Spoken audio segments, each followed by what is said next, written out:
안녕하세요. 네. 오늘 강의에 들어오신 여러분 환영합니다. 네. 지금 얼굴을 볼 수 없고 대면할 수 없어서 이렇게 온라인으로 강의를 드리게 돼서 강의를 하는 저로서도 굉장히 죄송스럽고, 저도 이렇게 얼굴을 보고 또 인사도 드리고, 또 여러분이 또 어디서 또 어떻게 근무하고 계신지 또 저도 이렇게 보여드리면서 어, 강의를 나누는 게 또 제일 효과적일 거라고 생각은 되는데, 부득이 여러분도 아시다시피 코로나로 인해서 이렇게 온라인 강의를 하게 돼서 강의를 하는 사람 입장에서 너무 죄송스럽습니다. 왜냐하면 충분히 여러분들에게 이제 내용을 전달해야 될 부분들이 좀 있는데, 아무래도 이렇게 온라인으로 하게 되면 한계가 좀 있을 거라서 그런 부분은 너무 죄송하게 생각이 되고, 또 사실은 여러분이 또 어떤 분들인지도 저도 굉장히 궁금하고요. 그래서 그런 아쉬움들이 많이 있지만 그건 좀 뒤로 하고, 오늘 제가 여러분들에게 여러분들과 이제 나누고자 하는 부분, 그 부분을 강의라기보다 이렇게 딱딱하게, 이게 이제 제가 말씀드리는 부분이 교육학 영역에서 또 굉장히 또 복잡한 영역입니다. 그래서 이 복잡한 영역을 또 복잡하게 얘기하면 너무 지루하고 그럴 것 같아서, 가능한 조금 편하게 여러분들이 이 스탠다드 세팅에 대해서 어떤 세부 연구를 하거나 또는 이 분야에 계속적으로 종사하거나 이런 건 아니기 때문에, 이 스탠다드 세팅이라는 부분에 대한 소개와 조금 쉽게 이해할 수 있는 범위 내에서 제가 설명을 하도록 조금 노력하겠습니다. 혹시 제가 이제 전달하는 과정에서 이해가 되지 않는 부분이라든가, 아니면 조금 더 추가적으로 알고 싶은 부분이 있으시다면 나중에 저의 메일을 통해서 문의를 주시면 제가 정말 성심성의껏 답변을 드리겠습니다.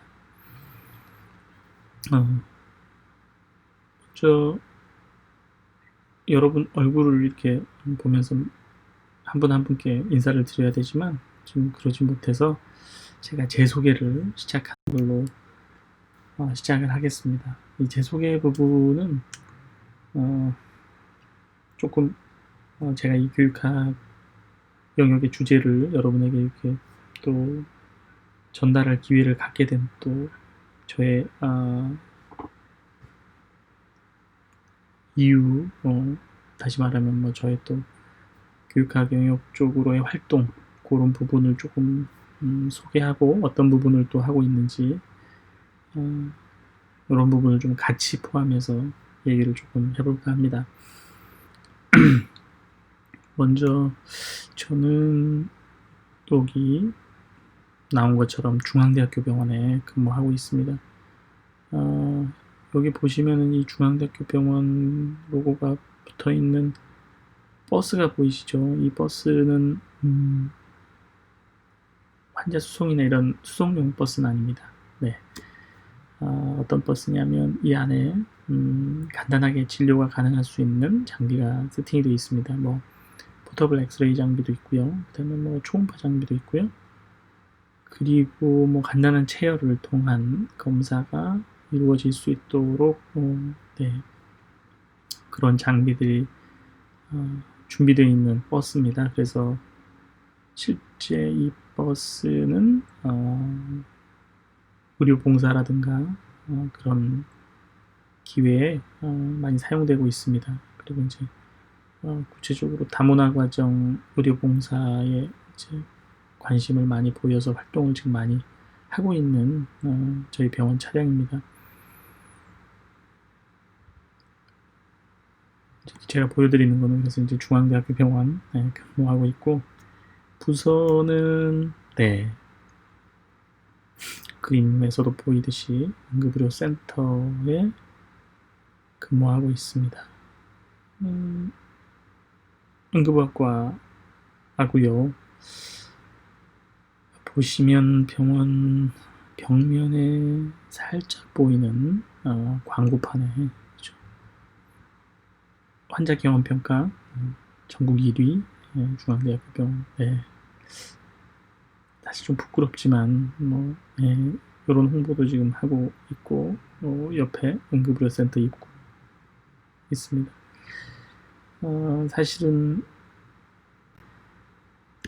바래봅니다. 그리고 다음 슬라이드는 제가 이제 병원에서는 응급의학과에 소속돼 있어서 응급실 진료를 하고 있고요. 센터장을 맡고 있습니다. 그리고 이제 제가 교육적으로는 학교 의과대학에서는 교육부학장을 맡고, 최근에 간호대나 의대도 많이 있지만 이제 시뮬레이션 센터 또는 수기센터 이런 랩이 있죠. 그 수기센터를 같이 맡고 있습니다. 제가 이제 이런 교육 분야에 역할을 좀 할 수 있었던 계기가 됐던 게 이제 연수를 통해서였는데요.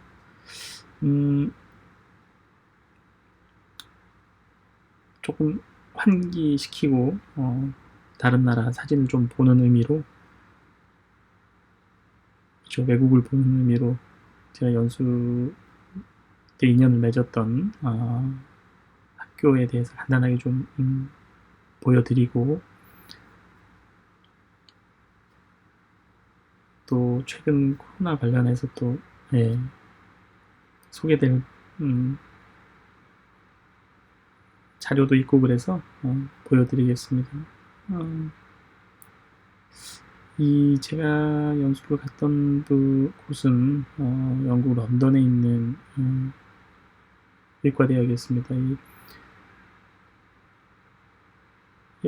퀸 메리라고 하는 대학의 의과대학인데요.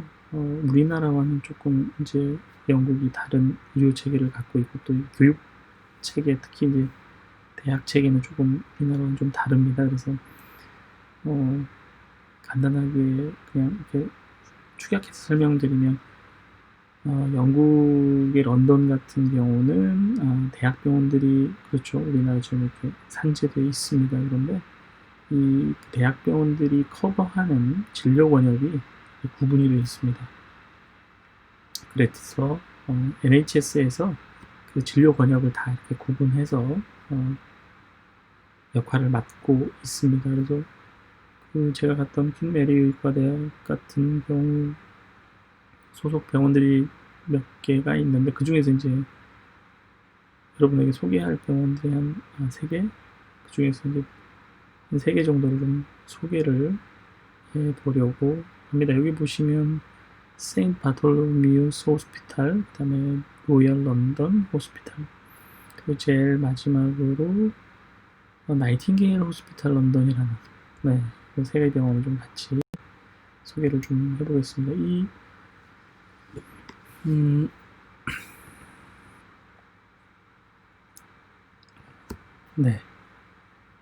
런던의 그림인데요.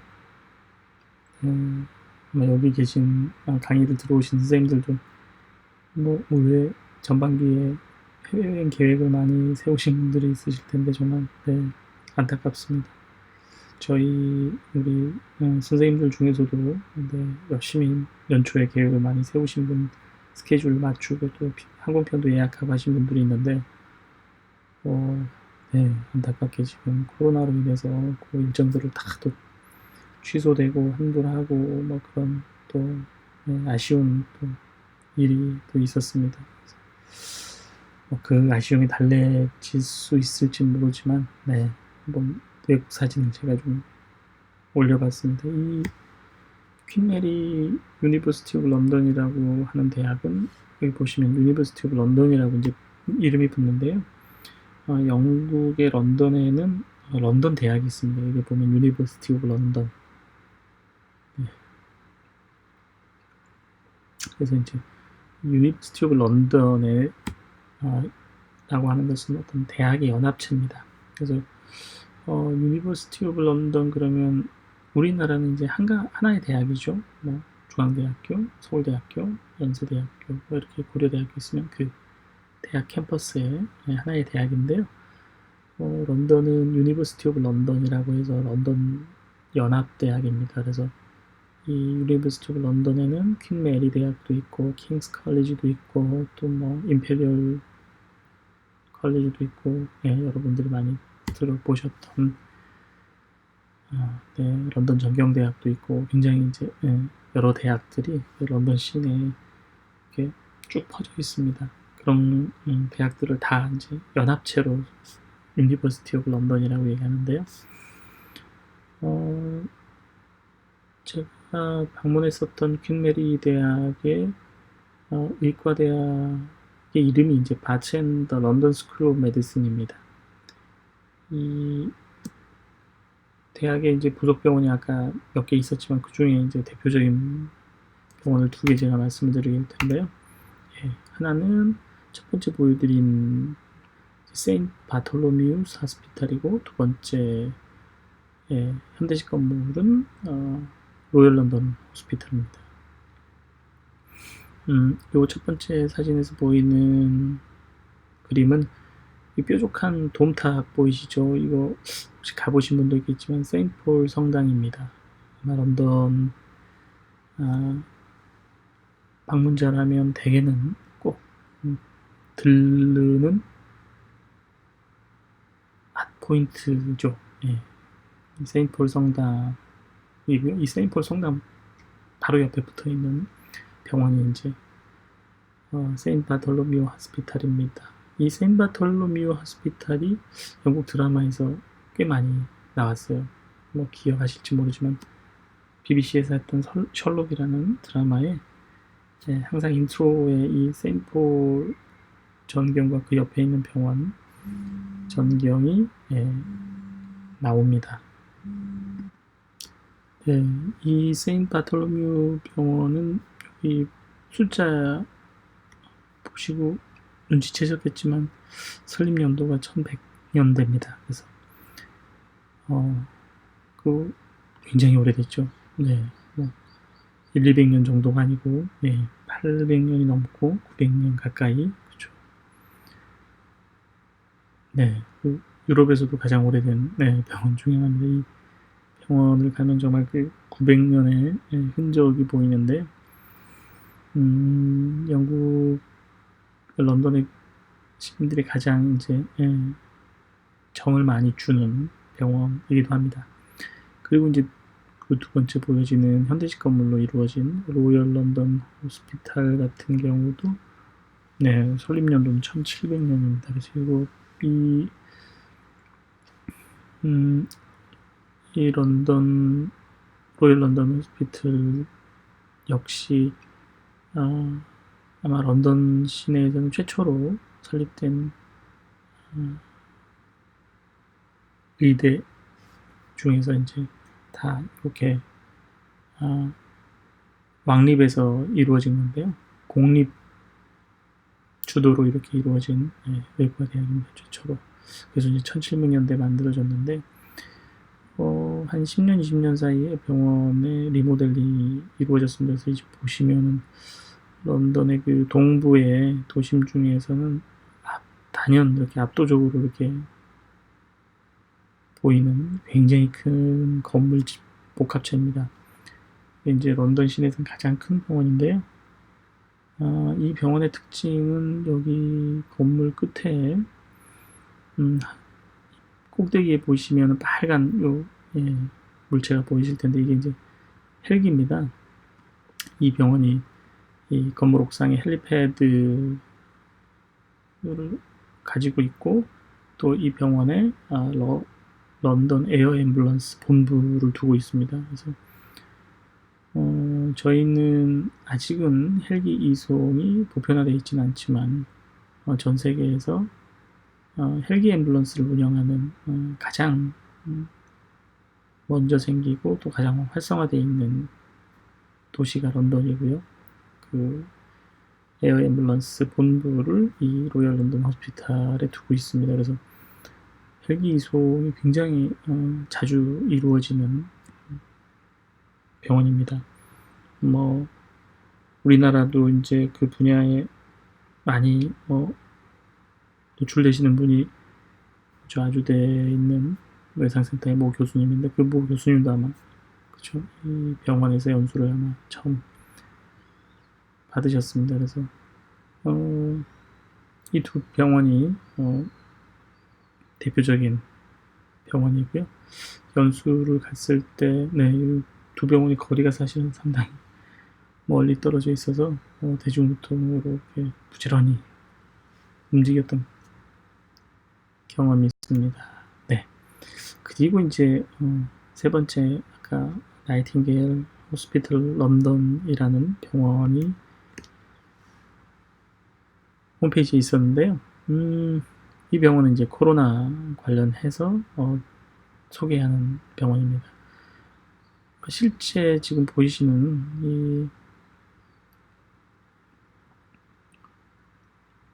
나이팅게일 호스피털 런던이라는 병원이 만들어졌는데 실제로 여기 이 병원은 원래 병원은 아니었습니다. 아마 이 엑셀 오브 런던이라고 간판이 있는데요. 이 엑셀 오브 런던은 우리나라 일산 킨텍스 같은 곳이라고 생각하시면 됩니다. 대규모 전시, 복합 행사를 개최하는 곳이죠. 그래서 굉장히 넓은 공간, 부스 설치가 가능한 그런 컴플렉스입니다. 그런데 아마 여러분도 기억하시겠지만 코로나 초창기에 중국에서 한참 확진자가 급증했을 때 대대적으로 굉장히 짧은 시간 내에 병원을 1000병상의 병원을 만들고 그런 기억은 나시겠지만 영국도 지금 굉장히 확진 환자가 급증하고 있습니다. 그래서 그 환자를 가 많이 발생하는 거에 대응하기 위해서 지금 평소에는 대규모 행사를 하는 이 엑셀 런던이라고 하는 그런 큰 장소에 병원을 임시로 꾸민 거죠. 네. 그래서 여기 보시면 이건 지금 전시 공간이고요. 이 전시 공간 안에 병원을 꾸몄습니다. 자, 보십시오. 지금 위에 보시면은 다 부스를 만들고 조명 설치하고 평소에는 그런 무슨 엑스포라든가 이런 대규모 행사를 하던 곳입니다. 그런 곳인데 이렇게 정말 끝이 저밖에 안 보일 만큼 병상을 다 채웠습니다. 이 병상 간격도 보시면은 간격도 다 띄우고요. 격리 기준에 준수하기 위해서. 그리고 이제 병상을 구체적으로 보시면 환자 전동 침대 갖춰 있는 것뿐만 아니라 그 주변으로 해서 CPS 라인이라든가 아니면은 의료 장비라든가 호흡 벤틸레이터 이런 부분들이 다 세팅이 되어 있습니다. 특히 이 병원은 그 확진자를 받는 일반 병원은 아닙니다. 이 병원의 목적은 중증 환자, 특히 코로나 확진 환자 중에 인투베이션이 되어 있고 벤틸레이터 케어가 필요한 환자들을 위한 시설입니다. 그래서 그 환자들이 여기서 치료를 받고 나이팅게일 호스피탈에 치료받고 호전이 돼서 익스투베이션을 하게 되면 그리고 벤틸레이터 케어를 하지 않게 되면 그렇죠. 다른 병원으로 기존에 있는 병원 시스템으로 다시 이송해서 거기서 치료를 받고 또 벤틸레이터를 달아야 될 만큼 악화되면 이 병원으로 또 이송돼서 역할 분담을 하는 거죠. 그래서 이 지금 만들어진 나이팅게일 호스피탈은 모두 벤틸레이터 케어 세팅으로 되어 있습니다. 여기 병상당의 그 레이아웃을 보시면 벤틸레이터도 보이시죠? 모니터도 있고 다 준비가 돼 있습니다. 그래서 이렇게 각각 개별 컴퓨터 처방도 할 수 있게 쭉 설치가 되어 있고요. 예, 병상 전체 병상 수는 무려 4,000병상이라고 합니다. 벤틸레이터 케어를 4,000명을 수용할 수 있게 준비를 한 거죠. 뭐 여기 근무하는 의료 인력만 해도 어마어마하겠죠. 예. 제가 듣기로는 그 스태프들만 해도 16,000명을 넘는 굉장히 큰 규모의 병원입니다. 이제 코로나 팬데믹 이 시대에 볼 수 있는 진풍경이 아닐까 싶습니다. 이렇게 이제 나라마다 그 코로나의 그 감염을 대응하기 위해서 다양한 방식의 시스템을 이렇게 구축해 나가는 것 같습니다. 제가 지금까지는 말씀을 드린 거는 저에 대한 소개 부분이었고요. 제가 이제 지금부터 말씀드릴 거는 오늘 말씀드리는 스탠다드 세팅이라는 게 무엇이냐. 이 스탠다드 세팅이라고 하는 것이 뭐 여러분들도 그렇고 저도 그렇고 평소에 일상에서 이렇게 흔히 접하는 개념은 아닙니다. 그래서 그 개념을 좀 쉽게 이해하기 전에 일단 평가라는 큰 틀에 개념을 한번 정리를 해보고 그 다음으로 이렇게 스탠다드 세팅을 연결하면 훨씬 조금 이해가 쉽지 않을까 싶습니다. 그래서 자, 평가란 무엇인가? 여러분 교육학 영역에서 평가란 무엇인가를 설명하려면 또 정말 많은 역사를 끄집어내야 됩니다. 그리고 또 많은 교육학자들의 모델과 주장을 끄집어내야 되는데요. 그런 학술적 접근보다 조금은 직관적으로 우리가 그동안 받아왔던 평가, 정말 예를 들어서 좀 쉽게 말하면 정말 지긋지긋하게 시험을 보지 않았습니까?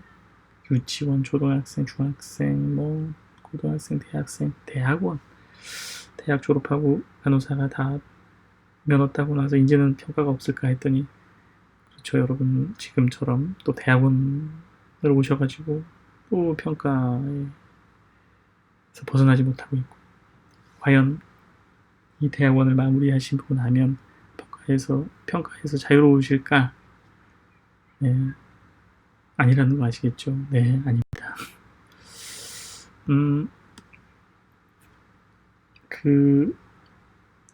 이 교육과정을 제외하고 나서도 너무너무 많은 평가가 우리 앞에 있습니다. 그리고 그 평가 속에 정말 살고 있고요. 그래도 과언이 아닙니다. 평가 속에 살고 있다 그래도 한번 평가를 병원에서 받는 평가만 한번 볼까요? 정말 상급 종합병원 평가는 정말 병원들마다 사활을 걸고 하는 평가죠. 정말 치열합니다.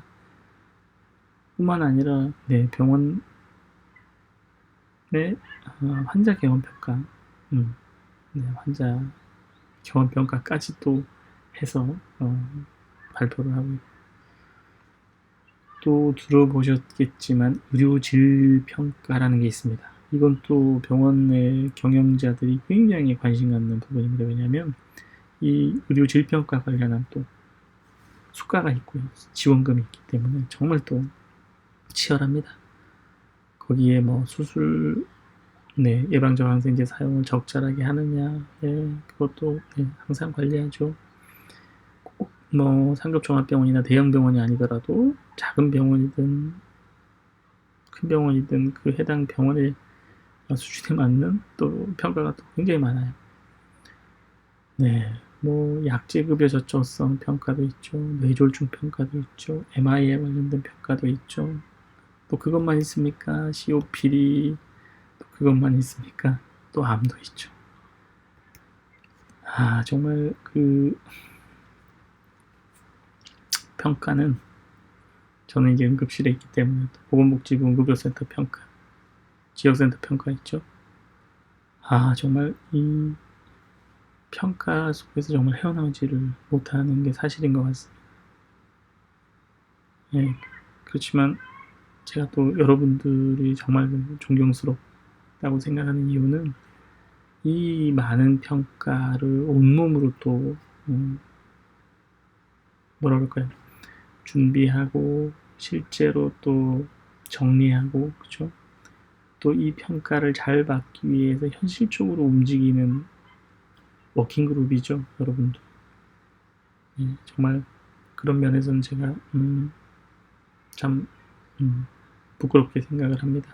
또 병원마다 조금씩 다르겠지만 이런 부분들에 있어서 저희 이 진료 파트에서 훨씬 더 많이 참여하고 그러면 좋을 텐데 그러지 못한 그런 부분이 현실이잖아요. 그래서 예, 여러분들의 그 노고 항상 개인적으로는 정말 존경하고 정말 병원에 대한 운영과 평가 이 모든 것들이 다 우리 간호사 선생님들이 다 하고 있다고 해도 과언이 아니지 않나. 정말 여러분 대단합니다. 제가 뭐 지금 슬라이드에 초점은 이제 그런 부분은 아니지만 우리가 정말 이렇게 많은 평가를 받고 있다는 거죠. 이렇게 평가 속에서 살고 있으면서 우리는 이 평가를 왜 받는가를 가끔 있는 경우가 있습니다. 그렇죠. 그래서 이제 평가라는 것을 생각해 볼 때는 항상 평가라는 그 자체가 주는 심리적인 압박감, 긴장감 때문에 그 평가의 목적과 평가의 의도 이런 부분들이 금방 또 잊혀지기 마련입니다. 평가는 사실은 어떤 목적을 가지고 진행을 합니다. 결국은 이 평가라고 하는 것은 지금 어떤 상태인지를 들여다보는 거거든요. 그래서 그 들여다본다는 것은 무엇을 하기 위한 과정이라는 겁니다. 그래서 어떤 목적을 달성하기 위한 과정으로서 평가는 이루어진다. 그래서 그 과정이 어떤 의미를 가지느냐에 따라서 형성평가라는 이름과 총괄평가라는 이름으로 비교하기도 합니다. 예를 들면 수업을 전제로 하면 수업 시간마다 조금씩 퀴즈를 본다든가 또는 술기 연습을 하고 간단하게 술기 시험을 보고 또 이런 평가들은 사실은 교육 과정에서 이루어지는 피드백을 위한 평가입니다. 그래서 학생들이 배우고 그 학습된 결과를 확인하고 부족한 부분을 더 채우고 해서 그 단계마다 그런 부분들을 이렇게 세밀하게 확인하고 조율해 나가는 그런 작은 평가들이 바로 이제 형성평가라고 하는 것이고, 어떤 과정을 전체를 다 마치고 나서 어떤 최종적 결과로서 평가를 하는 게 이제 총괄평가입니다. 그래서 기말고사라든가, 그렇죠. 그래서 평가라고 하는 것이 결국은 어떤 교육 이 목적을 얼마만큼 달성했느냐라는 것을 확인하기 위한 겁니다. 그런데 이 확인이라는 과정은 무엇이냐? 결국은 측정입니다. 우리가 지금의 상태 또는 지금의 지점이 어느 지점인지 평가를 하고자 한다면 그것은 구체적으로는 무엇을 측정함으로써 이루어진다는 거죠. 지식이라든가 어떤 술기라든가 이런 가치관들을 측정하고 그 측정했다라는 것은 수치로 계산될 수 있어야 된다.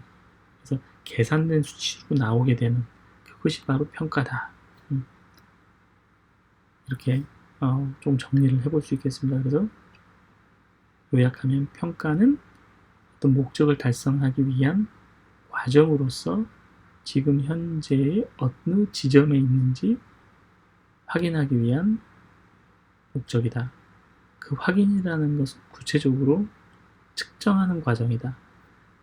측정했다는 말은 그것이 계산된 계량화된 수치로 표현된 것이다. 그래서 측정의 결과는 수치로 나올 수 있는 거죠. 그 다음으로 한번 생각할 거는 이렇게 측정이 돼서 계량화된 수치가 나오게 된다. 그럼 이 나오게 된 수치를 보면 그렇구나 라고 끝나는 게 아니죠. 우리가 평가를 했다고 하면 그 평가를 통해 다음에 어떤 행동을 하게 됩니다. 바로 그런 행동으로 이어지게 된다는 거죠. 그것이 무엇이냐? 바로 내가 어떤 목적을 향해 가는 과정 속에서 어느 지점인지 확인을 했기 때문에 그 지점에서 목적을 가기 위한 적절한 전략과 방법과 요인들에 대한 개선 이런 것들이 이제 이루어지게 되는 거죠. 그래서 전략을 세울 수 있다. 그렇죠. 뿐만 아니라 내가 어떤 교육 과정을 운영하는 거라면 학생들의 지금 성취도가 어떤 수준이기 때문에 이 교육 과정을 좀 더 강화해야겠다든가 아니면 조금 다른 교육 과정이 또 필요하다든가 이런 거 말고 또 개별 수업에서 어떤 학생과 교수 간의 어떤 교수학습 전략에 있어 새로운 어떤 방식이 필요하다든가 이러한 개선. 그 다음 이제 슬라이드는 바로 이 커패트릭 모델과 비슷한 이제 밀러라는 사람이 만든 피라미드입니다. 제가 아까 말씀드렸던 그런 내용이 실제로 평가의 도구로는 어떤 것들이 있는지 각 단계별로 이런 걸 보여주는 건데요. 아까 커패트릭에서 말했던 그 가장 아랫 단계인 학생들의 반응, 학습자의 반응 이 부분은 사실은 이제 되게 설문 중심으로 이루어집니다. 얼마만큼 흥미를 느꼈느냐 또는 집중을 했느냐. 여러분도 아마 이제 많이 그런 설문은 아마 응답의 경험이 있으실 겁니다. 이제 그런 부분들은 이제 설문으로 되게 이루어지고 일단 그 다음 단계인 날리지 부분 무엇을 알고 있느냐. 그런데 이 무엇을 알고 있느냐 부분도 이 알고 있다는 것도 이렇게 나눠집니다. 다시 말하면 단편적 지식을 알고 있는 것과 그 다음에 어떤 그 단편적 지식들이 연결이 돼서 어떻게 연결이 되는지 노하우를 알고 있는 거 이게 이제 두 번째 단계가 되는 거죠. 다시 말하면 환자의 사정을 하는 것이 사정에는 무엇을 평가하는 건지 암기를 한다면 되게 날리지를 평가하는 거죠. 얼마나 잘 암기하고 있나 이런 부분들의 평가는 여기 보이시면은 멀티플 초이스 퀘스천이라든가 구두 평가라든가 이런 지필고사 같은 그런 것들이 있을 겁니다. 그 윗단계인 노하우 요거는 이제 우리가 지식을 평가하는 것보다는 컴피턴시 영역을 평가한다고 하는데 예를 들어서 내가 혈압을 측정하거나 환자를 사정하거나 이러한 과정들을 연결적으로 설명할 수 있어야 돼요. 어떻게 하는 것이다 라고. 그리고 이제 그 윗단계 같은 경우는 그 말로 표현한 이 부분을 실제 행동으로 보여주는 겁니다. 다시 말하면 이 단계에서는 사이코모터 스킬이 필요한 거죠. 다시 말하면 노하우, 컴피턴시 수준에서는 머릿속에서 내가 어떻게 하는 건지 혈압을 측정하는 게 어떤 과정을 거쳐서 혈압을 측정하게 되는 건지 그리고 그것을 건너뛰어서 그 다음 단계로 무엇을 추가해서 환자를 평가하게 되는 건지를 설명할 수 있다라고 하면 실제 그 다음 단계 쇼하우는 보여주는 겁니다. 네. 이 단계에서 주로 이제 표준화 환자를 쓴다든가 모의 환자를 쓴다든가 아니면 서로 역할극을 한다든가 이런 부분들이 있는 거죠. 네. 그래서 이제 쇼하우는 퍼포먼스를 측정하는 거죠. 노하우는 컴피턴시라고 우리가 얘기를 하는 거고 노우라고 하는 거는 그냥 날리지. 그래서 요런 단계로 평가의 피라미드가 형성된다라고 이제 얘기를 하고 있습니다. 마지막 위에 보면 thus 이거는 이제 액션을 평가하는 건데, 이거는 이제 거의 그 커크패트릭의 비헤이비어 또는 뭐 리절트 그 중간 단계에 있는 겁니다. 이런 부분은 이제 워크베이스에서 측정을 하는 거거든요. 근데 실제로 이제 간호사로서 또는 의사로서 직무를 수행하는 거를 보고 평가하는 거죠. 그래서 여기서 보면 360도 다면 평가가 이제 들어가 있는 거죠. 내가 보기에, 의사가 보기에 저 간호사가 잘 하고 있다, 또는 간호사가 보기에 저 의사는 잘 하고 있다, 이런 부분들을 이제 평가하는 거가 되죠.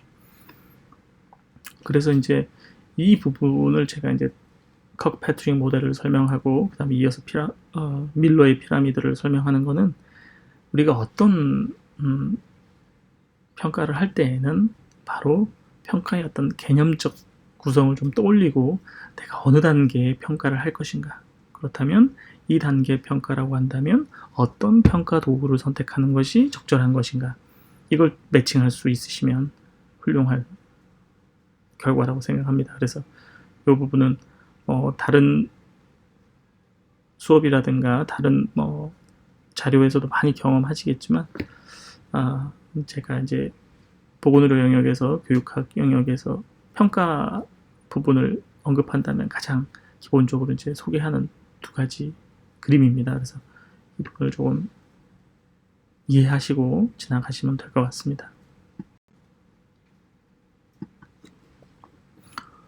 그 다음은 이제 구체적인 평가를 유형을 좀 들어가서 고민해 보겠습니다.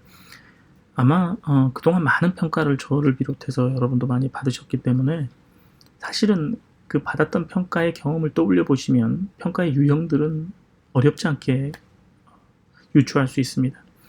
지금 제가 보여드린 이 슬라이드의 그림은 너무 이제 주변에서 흔하게 있는 상대평가냐 절대평가냐, 요 기준을 가지고 이제 나누는 그 두 가지 설명입니다.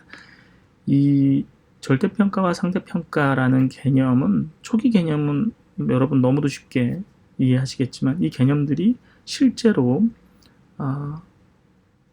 이 평가 영역에서 이론들이 진화되면서는 굉장히 복잡한 형태로 바뀌게 됩니다. 그래서 일단 기본적으로 절대평가, 상대평가에 대한 특징과 또는 단점, 이런 부분들을 한번 검토하고 지나가겠습니다.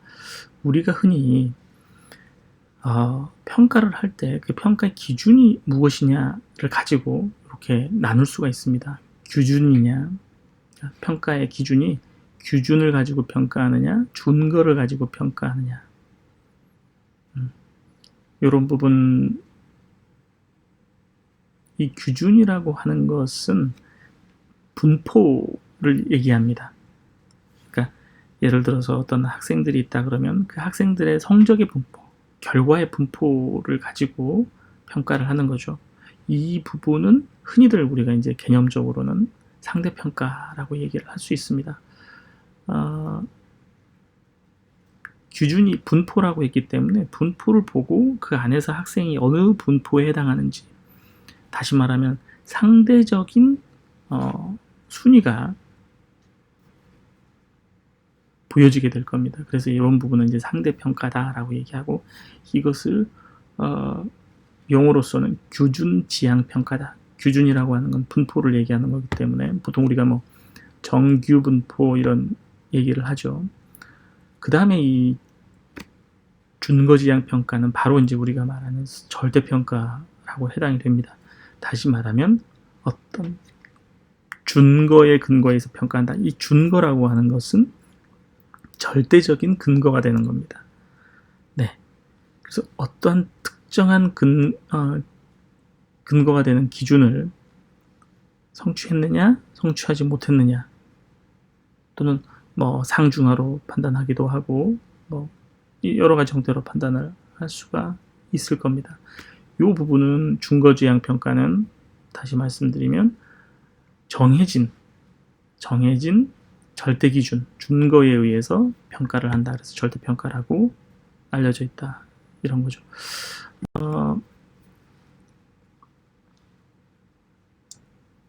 실제로 이제 우리가 상대평가와 절대평가라는 부분의 경험을 우리가 떠올려 보면, 예를 들면 우리가 어떤 수능 같은 경우 시험을 봤을 때 받는 원점수가 있을 겁니다. 그 원점수라고 하는 것은 어떻게 보면 절대적 점수죠. 이 원점수를 가지고 의사결정 또는 평가를 하는 것은 우리가 절대평가라고 얘기할 수 있습니다. 몇 점, 그죠? 네. 80점 맞았다. 90점 맞았다. 70점 맞았다. 90점 이상은 무조건 1등급이다. 80점 이상은 2등급이다. 70점 이상은 3등급이다. 라고 한다면 이거는 이제 절대적 기준에 의해서 원점수에 의해서 등급을 표현하는 건데, 이 상대적 평가는 원점수가 있지만 그 원점수를 그대로 사용하지 않고 변환하게 되죠. 네. 이 변환된 점수를 말을 하는 겁니다. 그래서 이제 여기서 보면 등급이 상위 4%는 1등급, 상위 4에서 11%는 2등급, 이렇게 쭉 나눠지겠죠. 그래서 어떤 집단이든 상대평가의 결과는 1등급도 있고 마지막 등급도 존재할 수밖에 없습니다. 그래서 어떤 형태로든 학생들을 정해진 등급 단계로 구분할 수 있다는 장점이 있습니다. 그런데 이제 절대평가는 90점 이상의 학생이 없으면 1등급은 없는 거죠. 그리고 모두 다 70점 이상을 받았다 그러면 4등급, 5등급, 하위 등급은 또 없는 겁니다. 이런 부분들은 분명히 상대평가와 절대평가에서 바로 우리가 직관적으로 떠올릴 수 있는 겁니다. 그래서 그것을 떠올리면서 이제 이론적으로 그렇다면 준거지향 평가, 다시 말하면 절대평가의 특징이 뭐냐, 실제로 이제 말씀드렸듯이 어떤 절대적 기준을 가지고 평가하는 거기 때문에 이 평가가 정확한 평가가 되려면 그 기준을 평가하는 이 검사, 어떤 평가 도구가 굉장히 타당도가 높아야 된다. 그렇지 않으면, 예를 들어서 학생들은 굉장히 좋은 학생들이고 능력 있고 훌륭한 학생들인데, 예를 들면 지필고사의 난이도가 너무 높아서 학생들이 전부 60점 이하를 맞는다. 그러면 국가고시 60점 기준을 통과하지 못하게 되겠죠. 대부분이. 그런 예상치 못한 결과, 또 그리고 실제의 성적, 실제 능력을 제대로 반영하지 못한 결과를 만들어낼 겁니다. 그래서 이 준거지향 평가, 절대평가의 가장 핵심적인 부분은 실제 검사하는 방법, 도구의 타당도가 아주 증명이 돼야 된다. 이런 부분들을 조금 강조되는 부분입니다. 그 다음에 또 하나는 분포 자체 측면에서 본다면, 우리가 흔히 순위에 따른 퍼센트를 그렸을 때는 상위 퍼센트와 하위 퍼센트가 자연스럽게 존재하겠지만, 이 절대평가의 경우에는 학생들이 70점을 다 맞는다 그러면 그 70점 그 점수에 다 그렇죠, 몰려있게 되는 겁니다. 점수로 본다면 그렇죠. 그래서 어떤 분포 자체가 그렇게 정규성이나 이런 것들을 띠지 않을 수도 있다라는. 그렇지만 교육학 측면에서 어떤 장점이 있냐면, 실제로 이 절대적 기준에 의해서 학생들이 시간이 지나면서 어느 정도의 성취를 이루었는지가 명확하게 보여줄 수 있다는 거죠. 그 개별 학생의 성취의 정도가 이렇게 보여진다는 측면에서는 실제 발달 과정을 학생들에게 보여줄 수 있고 교육자에게 또 보여줄 수 있는 그런 장점이 있습니다.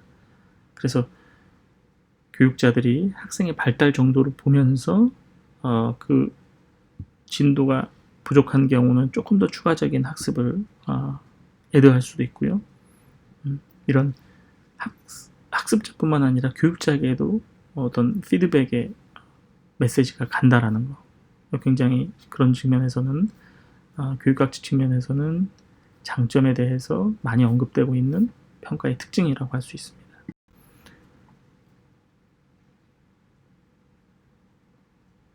그래서 뭐 장점은 여기 다시 슬라이드에서 보이는 것처럼 뭐 교수학습 이론에 적절하다. 그 다음에 설정된 어떤 교육 목표라든가 제공되는 교육 과정 이런 것들이 얼마만큼 개선이 필요한가에 대한 피드백을 또 줄 수 있는 거죠.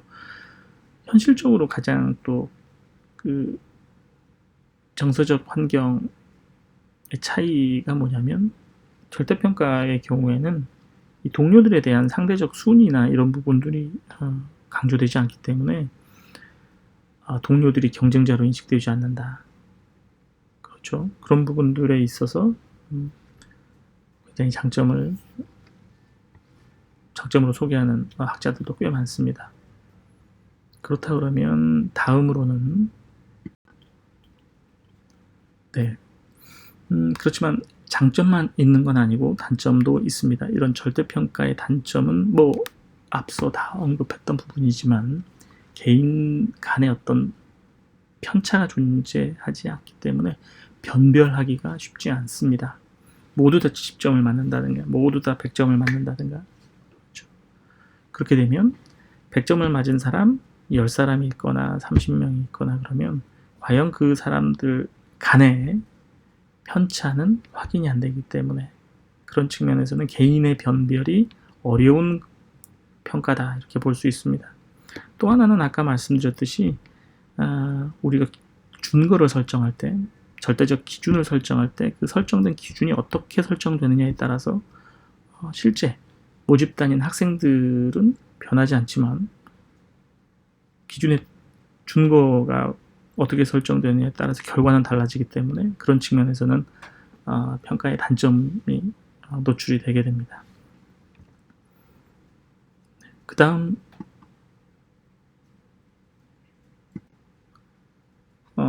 이제는 이제 상대평가를 한번 조금 보시겠습니다. 뭐 상대평가라고 하면 여러분들이 오히려 절대평가보다는 상대평가에 굉장히 많이 익숙해져 있을 거라고 생각을 합니다. 그동안에 받으셨던 거의 대부분의 평가가 이런 상대평가라고 보여집니다.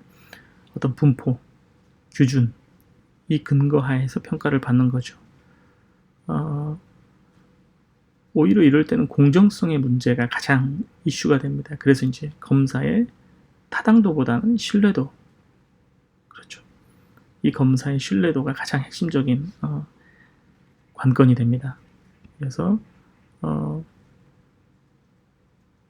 여러 가지 공정성 시비의 상대평가 같은 경우에는 어필을 많이 받는 경우가 많습니다.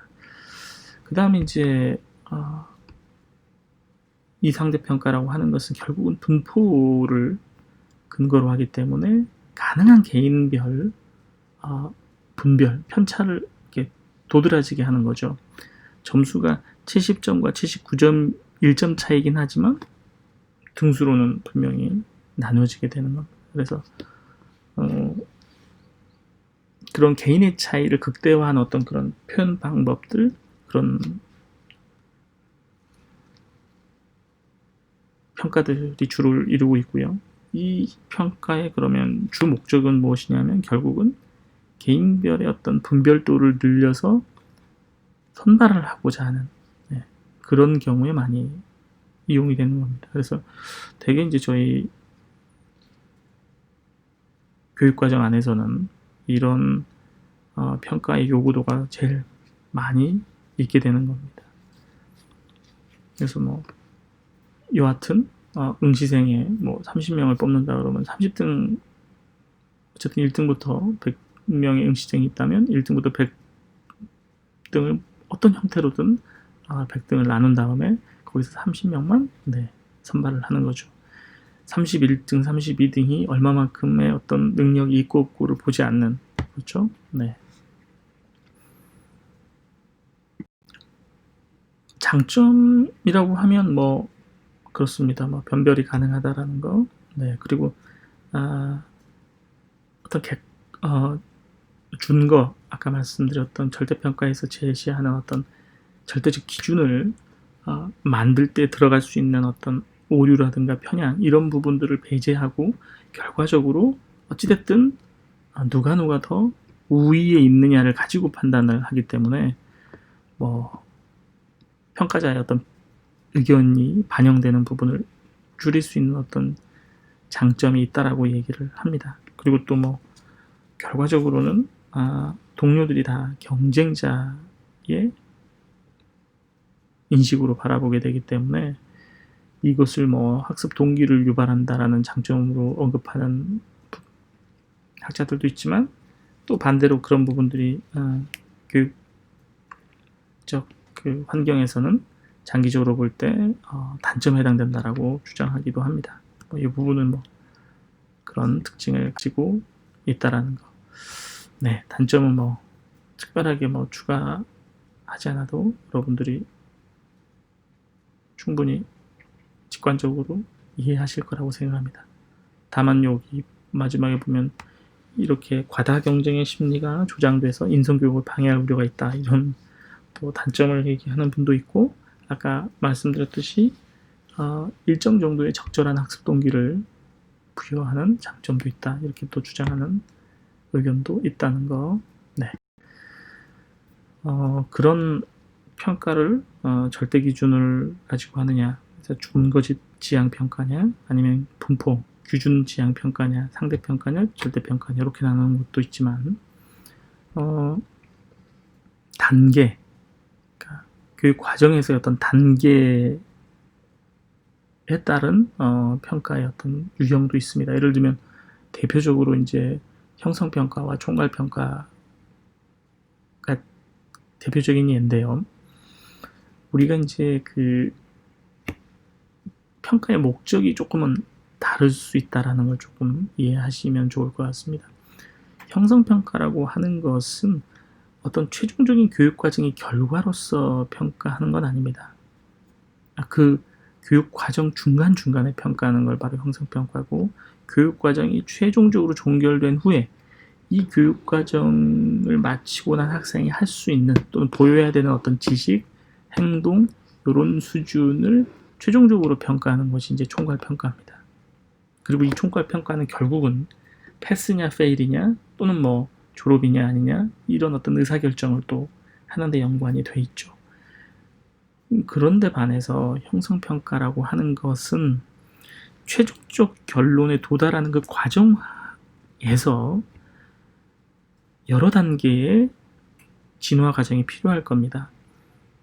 혈압을, 편자를 뭐 사정을 한다라고 했을 때 여러 가지 문진도 하고 또 신체 진찰도 하고 이런 과정들이 있겠지만, 그런 문진 과정, 신체 진찰 과정을 또 자세히 들여다보면 여러 가지 소단계의 교육 단계가 있을 겁니다. 그 단계마다 시행하는 평가죠. 근데 이 시행하는 평가는 왜 시행을 하냐면, 예를 들어서 혈압 측정을 가르쳤을 때 혈압 측정을 한번 해보게 하고, 그 혈압 측정을 잘하는 학생과 또 잘하지 못하는 학생이 있으면 잘하지 못하는 학생이 어떤 부분에 있어서 개선이 필요한지를 피드백하면서 조금씩 성취도를 높여가는 거죠. 그래서 이 형성평가라고 하는 것은 과정 안에서 그때그때 일정 정도의 피드백을 위해서 사용하는 그런 평가입니다. 이런 형성평가가 존재하지 않는다면 어떤 과정을 전체적으로 끝나고 나서 마지막에 한번 평가한다면 실제 평가 결과에 의해서 패스와 페일은 결정될 수 있겠지만, 학생들이 그 과정 안에서 교육 학습자에 따른 어떤 성취 진도, 정도가 조금씩 다 다를 텐데, 그 다른 학생들에 대한 적절한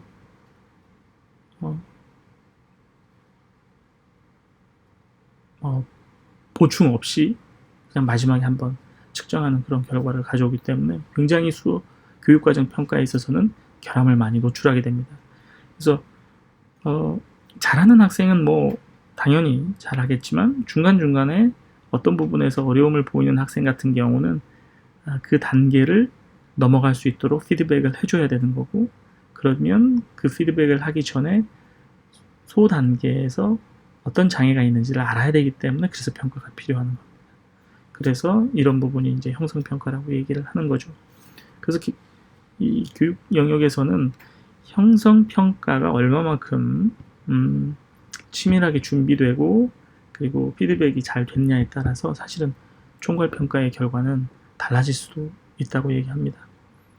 실제 이제 교육자 입장에서는 간편한 건 교육과정을 한번 쭉 제공하고 나서 마지막에 한번 평가하는 것이 어떻게 보면 수월할 수 있겠지만 학생들마다 또는 학습자마다 특성과 성향이 다 다르기 때문에 그리고 이해하는 정도도 다르고 이해하는 영역도 다릅니다. 그래서 똑같은 교육, 똑같은 어떤 학습 전략을 제시하는 것보다는 그 학생에 맞춘, 학생에게 필요한 어떤 학습 전략 이런 것들을 좀 제공할 필요가 사실은 있는 거죠.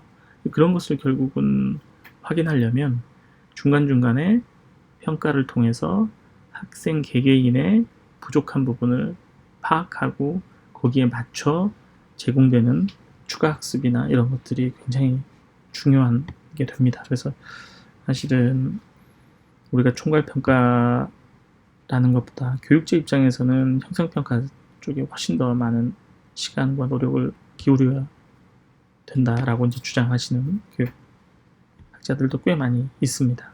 그래서 우리가 이제 이런 형성평가와 총괄평가 이렇게 지나가 보겠습니다.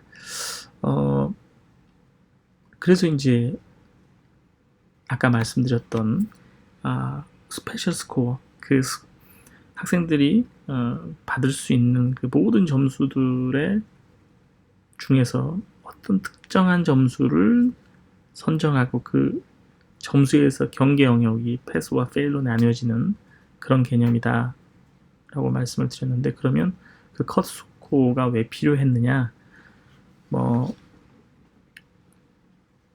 1600년 요때부터 언급을 하고 있긴 하지만 간단합니다. 제가 말씀드렸듯이 스탠다드는 의사결정을 하기 위해서 만든 개념이라고 얘기했지만 우리가 생활에서 보면 수없이 많은 합격 불합격의 제도들이 있죠. 대학도 그렇고 졸업도 그렇고 입학도 그렇지만 졸업도 그렇고요. 학년마다 올라가는 유급도 마찬가지고요.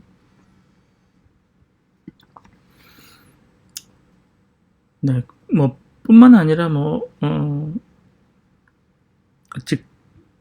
직업을 어떤 구하는 부분도 그렇고요. 그 다음에 인증을 받는 부분도 그렇고요. 결국은 어떤 평가든 평가를 하고 나서 생기는 어떤 그 점수 중에 어떤 기준 점수를 정하는 부분은 굉장히 많이 있습니다. 그래서 이걸 이제 그림으로 조금 보면 아마 요 곡선이 학생들이 아마 받을 수 있는 점수의 또 명수에 해당될 수 있을 겁니다. 그래서 이런 점수가 있다면 이 점수 중에서 어느 특정 점수 여기 보면은 컷스코어 1과 컷스코어 2가 있지만 우리가 응시생들이 받은 점수를 가지고 상중하로 구분하겠다 어떤 목적에 의해서 그 목적이라면 컷스코어가 2개가 존재해야죠. 그래서 이 곡선을 3등분할 수 있어야 되고 패스와 페일로만 구분하겠다 그러면 컷스코어가 하나만 있어도 가능하게 될 겁니다. 그래서 결국 스탠다드 세팅이라고 하는 것은 어떤 우리가 의사결정하고자 하는 목적에 부합하는 그러한 설정 구간을 만드는 것이다. 이렇게 이해하시면 될 것 같습니다.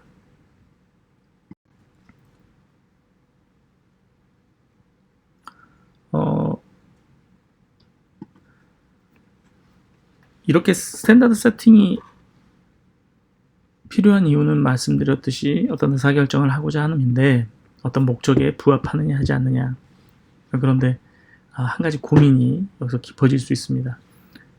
우리가 60점이라는 기준을 정했다고 하면 그 60점이 내가 의사결정하고자 하는 그 목적에 60점이라는 기준을 가지고 결정한다면 그 60점 이상에 해당하는 사람들이 패스가 되는 거죠. 그럼 그 사람들은 충분한가? 다시 말하면 거꾸로 간호사를 뽑는데 우리가 좀 더 안전한 진료 또 질 높은 간호를 받고자 한다면 몇 점 이상의 사람 간호 학생들이 졸업생들이 그런 질 높은 간호를 할 수 있을 거라고 생각하느냐. 60점이면 충분한가? 아니다. 70점이다. 그것도 아니다. 80점이다. 그것도 아니다. 90점이다. 이렇게 의견들이 굉장히 다양할 수 있습니다. 우리가 그러면 몇 점이면 충분하다고 할 수 있느냐. 이것을 이제 정해야 되는 거죠. 제가 지금까지 말씀드렸던 거는 그 점수라고 하는 것에서 스탠다드라고 하는 게 필요하게 된 그 과정을 말씀을 드리는 거고, 그래서 이제 그런 합격 불합격의 결정이 필요한 건데, 그러면 내가 또는 그 시험에 추구하는 목적에 부합하는 사람이라면 몇 점이 적절한가? 이제 그 점수, 컷 스코어를 정해야 되는 거죠. 굉장히 어려운 문제입니다. 네. 마음에 같아서는 또는 그 결정을 일반 국민들에게 맡기게 한다면 당연히 일반 국민 입장에서는 60점보다는 70점 이상인 졸업생들이 훨씬 더 좋은 간호를 해줄 수 있을 것 같고, 또 70점보다는 80점 이상이 좋을 것 같고, 그렇죠? 90점이나 100점 맞은 졸업생들 또는 응시생들이 훨씬 더 잘해줄 것 같은 마음은 들 겁니다. 그렇다고 해서 그러면 그렇게 마냥 컷스코어를 올리는 것이 정답인가? 아니죠. 그렇다고 또 어느 정도까지 낮출 것인가? 그것도 굉장히 쉽지 않은 부분입니다. 그래서 결국은 무엇에 의해서 결정이 되느냐? 실제로 아까 처음에 평가였던 기준에서 얘기했죠. 상대평가와 절대평가가 있다. 그렇죠. 어떤 분포에 근거한 평가도 있을 거고 어떤 기준에 의한 평가도 있을 겁니다. 지금처럼 절대기준처럼 적어도 7, 80점 이상은 돼야지 라고 하는 기준도 있고, 또 분포를 이렇게 쭉 봤을 때 적어도 상위 3, 40% 이상은 돼야지, 이런 이제 그 인식들이 있을 텐데, 그러한 상대평가와 절대평가의 그런 측면들이 이제 통계학적으로 잘 믹스업을 합니다. 통계학자들에 의해서. 그래서 다양한 스탠다드 세팅 방법들에 대해서 소개가 됩니다. 근데 이제 오늘 이야기에서 그런 구체적인 스탠다드 세팅의 방식까지 우리가 소개하고 경험하는 것은 목적은 아니니까요. 몇 가지만 소개하는 것으로 마무리하겠습니다. 일단 말씀드렸듯이 스탠다드라고 하는 것은 의사결정을 위해서 필요하다. 네. 그래서 그 스탠다드 이상이면 우리가 평가의 목적에 부합한다 이렇게 말할 수 있고, 그것을 패스라고 얘기할 수 있고, 또 다른 측면에서는 퀄리파이드 됐다라고 이야기할 수 있습니다. 이 스탠다드 세팅을 하는 과정에서 가장 유의해야 될 그런 조심해야 될 측면이 있습니다.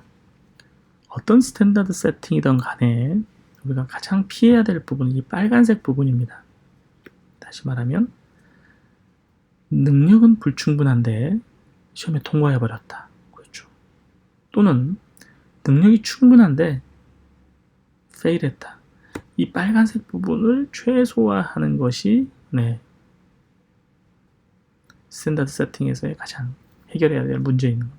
반면 능력이 있는 사람들이 합격을 하고 능력이 부족한 사람들이 페일하는 이런 노란색 부분들은 반대로 극대화돼야겠죠. 그래서 이제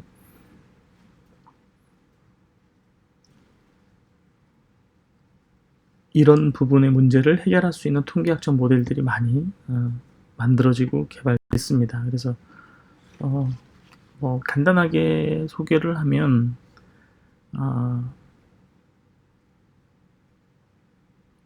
우리가 많이 쓰이고 있고 소개되는 건 바로 여기 보시면 세 번째, 네 번째입니다. 이그제미니 베이스드와 테스트 베이스드에서 이그제미니 베이스드 같은 경우는 보더라인 그룹 또는 뭐 컨트라스팅 그룹이 있고요. 테스트 베이스드 같은 경우는 뭐 엔고프라든가 복마크라든가 이베르스라든가 이런 것들이 있습니다. 이런 부분들에 대해서 대표적으로 어떤 이런 게 어떻게 이루어지느냐, 왜 이게 이제 이그제미니 베이스드라고 돼 있고 테스트 베이스드라고 돼 있느냐, 이런 부분들을 한번 제가 말씀을 잠깐 소개하는 것으로 하겠습니다. 이 이그제미니 베이스드와 테스트 베이스드라고 하는 것은 말 그대로 응시자의 퍼포먼스를 보고 결정하는 것을 바로 말합니다. 그리고 이제 응시자가 어떻게 수행했는지를 전혀 보지 않고 주어진 시험이 어떤 시험이었느냐만을 보는 그 테스트를 이렇게 들여다보고 기준을 결정하는 것을 바로 이제 테스트 베이스드라고 얘기합니다.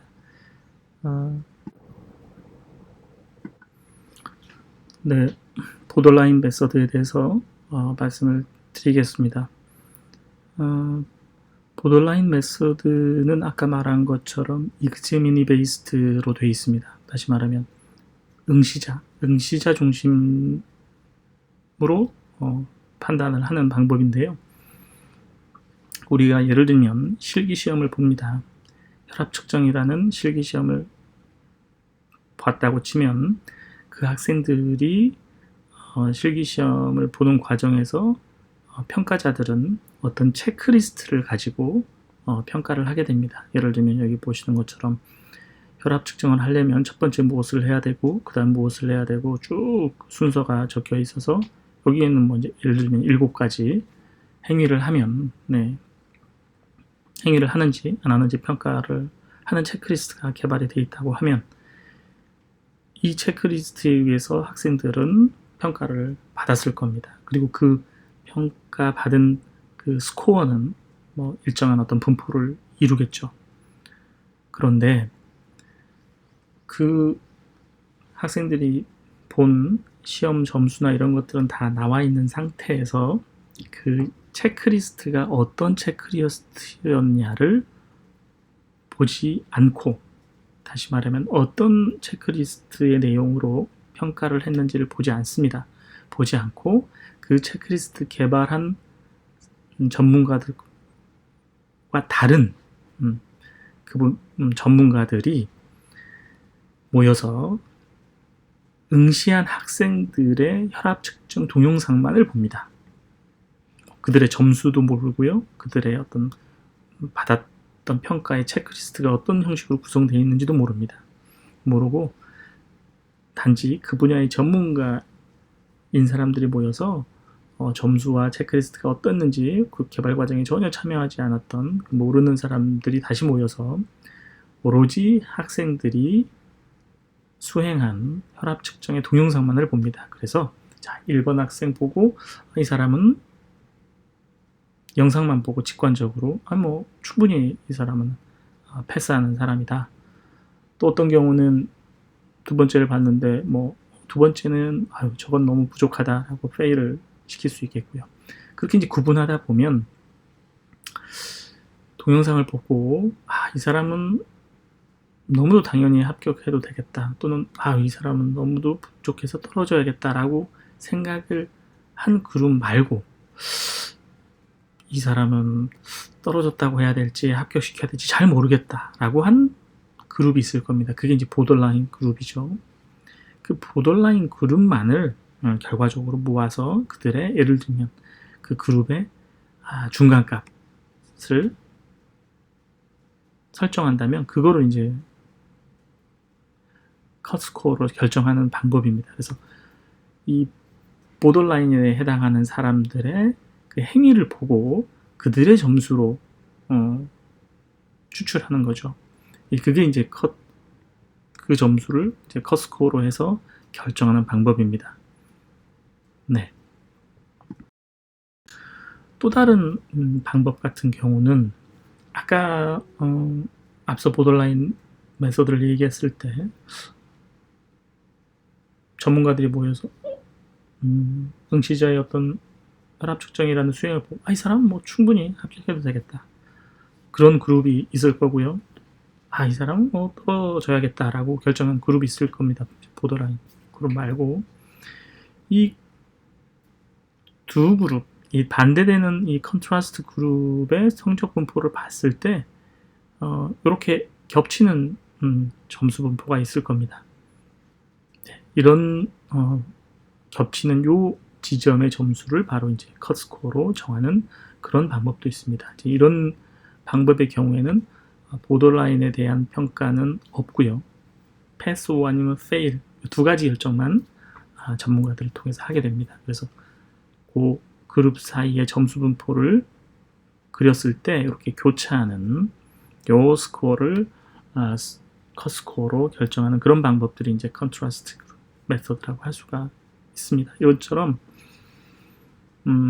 익제미니 베이스드 또는 익제미니 센터드 방법들은 체크리스트나 시험의 어떤 내용이나 이런 것들 그리고 이제 학생들의 성적 이런 것들은 전혀 모르는 상태에서 의사결정을 하는 과정이 됩니다. 그래서 이제 익제미니 베이스드 또는 익제미니 센터드라고 얘기를 할 수가 있습니다. 방법으로서 테스트 베이스드 그러니까 시험 중심의 방식이 또 만들어져 있습니다. 이 시험 방식의 방법이라고 하는 것은 아까 체크리스트를 통해서 학생들이 평가를 받은 그 시험이 있다고 전제한다면 이번에는 몇 점 이상이 합격일까를 결정하려고 모인 전문가들은 학생들이 어떻게 수행했는지 그 동영상이나 이런 것들은 전혀 보지 않습니다. 그리고 성적이나 이런 부분도 어떻게 맞았는지 이런 것도 전혀 보지 않습니다. 다만 무엇을 가지고 그런 의사결정하느냐? 바로 체크리스트입니다. 학생들을 평가한 체크리스트 아까 7가지로 예를 들면 7가지의 체크리스트를 전문가들에 공개하고 전문가들의 의견을 모으는 겁니다. 자, 이 체크리스트에 의해서 평가가 된다고 한다면 최소 합격에 해당하는 사람이 맞을 점수는 몇 점이면 좋겠냐라는 것을 결국은 전문가들 사이에서 의사조율을 하고 통계적으로 어떤 합의점을 도출하게 되는 겁니다. 그래서 예를 들면 그런 전문가들이 이 체크리스트를 전제로 적어도 몇 점이 되는 학생 이상은 합격하는 게 맞다라고 이제 컨센서스를 모으는 거죠. 그래서 이거는 이제 북막이라든가 앵곱 이 방법들은 그 의사 의견을 모으는 그런 과정에서의 통계적 방법의 차이가 있는 것이고 전체적으로 개념적으로는 그런 방식입니다. 이 시험의 내용을 기준으로 해서 점수를 정한다는 거죠. 따라서 이 부분은 아까 익제미니 베이스드와는 다르게 응시자가 시험에 응시를 하기 전이라도 점수는 만들어질 수 있는 거죠. 몇 점 이상. 이 시험에서는 적어도 몇 점 이상이 합격을 해야 된다라고 이제 만들어지는 거죠. 그런 이제 방법입니다.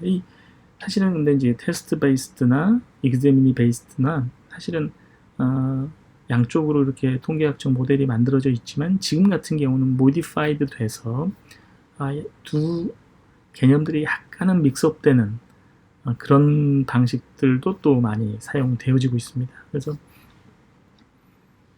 사실은 뭐 어떤 방법이 가장 이상적이다 이렇게 단정할 수는 없지만 제가 이제 이번 강의를 통해서 말씀드리고자 한 거는 우리가 평가라는 게 정말 전반적으로 무엇이냐라는 것과 그 평가라고 하는 것이 스코어로 전환되는 과정은 바로 측정하고자 하는 학생의 측정하고자 하는 요소를 계량화해서 수치로 표현한 게 바로 스코어다. 그리고 그 스코어가 있고 난 후에 우리가 어떠한 목적에 부합하는 사람, 다시 말하면 그 목적에 패싱하는 사람과 페일하는 사람을 구별하기 위해서 어떤 특별한 점수를 설정하는, 그것이 바로 스탠다드다. 그래서 어떤 기준점을 가지고 학생이 맞은 스코어를 가지고 당신은 어떤 목적에 부합하는 사람이다 또는 부합하지 않는 사람이라는 의사결정을 내리는 것을 바로 스탠다드라고 한다. 그리고 그런 스탠다드를 결정하는 방식은 바로 examining, 응시자 중심의 방법이거나 아니면 테스트 중심의 방법, 이런 것들이 대표적으로 개발되어 왔고, 최근에는 그런 것들이 서로의 장단점을 보완하는 그런 약간의 믹스되어 있는 유형의 어떤 방법들도 많이 개발이 되어져서 사용되고 있다. 이렇게 말씀드릴 수 있겠습니다. 제가 이제 이 강의를 통해서 말씀드리려고 했던 부분은 이 부분이고요. 마지막으로 여러분들이 혹시 이제 다양한 영역에서 이 평가라는 부분에 대해서 접하실 때에는 제가 말씀드렸듯이 이 평가가 어느 수준의 평가에 해당하는지, 뭐 정말 그냥 학생들의 반응 수준인지, 지식 수준인지, 아니면 행동 수준인지, 아니면 성과 수준인지, 그다음에 이제 거기에 따른 또 적절한 평가 도구들이 사용되어야 하고요. 그리고 이제 평가를 통해서 나온 점수가 있다면 그 점수로 어떤 의사결정을 해야 된다면 그 의사결정을 하는 방식은 어떤 방법들이 있어서 그 방식을 통해서 도출된 점수를 가지고 의사결정을 한다.